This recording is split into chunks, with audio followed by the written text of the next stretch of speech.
হাই friends, কি খবৰ? মই আয়ুষ ৰং চেনেলত সম্প্ৰচাৰিত হৈ থকা ফুটগধূলি ধাৰাবাহিকখনৰ আজিৰ খণ্ডটো চাবলৈ বহুত বেছি ভাল লাগিব, কিয়নো যোৱাটো খণ্ডত অৰিন্দম মাৰ্লিনৰ লগত পাৰ্টি কৰি আছিল আৰু মোবাইলটো অফ কৰি ৰাখিছিল। আৰু বহুত দেৰি হোৱাৰ কাৰণে দেউতাকে পৰীক অৰিন্দমৰ কথা সুধিছিল আৰু তেতিয়া অহা নাই, ক'ত গৈছে নাজানো বুলি কৈছিল। আৰু সি ক'ত গৈছে তুমি নাজানা, তাক ফোন কৰা বুলি কৈছিল। আৰু পৰীয়ে ফোন কৰাত অৰিন্দমৰ ফোনটো অফ পাই দেউতাকক কৈছিল আৰু তেতিয়া দেউতাকে তুমিও সেইটো চান্স নিদিলা নহয় বুলি পৰীক কোৱা দেখিবলৈ পাইছিল।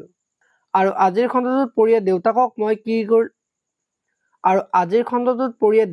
মই কি কৰিলো দেউতা, আপুনি যে মোক চান্স নিদিয়াৰ কথা ক'লা যে বুলি দেউতাকক ক'ব। আৰু তেতিয়া দেউতাকে সি ক'ত যায় কি কৰে তুমি গমেই নোপোৱা, ইমান ৰাতি হ'ল এতিয়ালৈকে অহা নাই, তুমি গমেই নোপোৱা বুলি পৰীক ক'ব।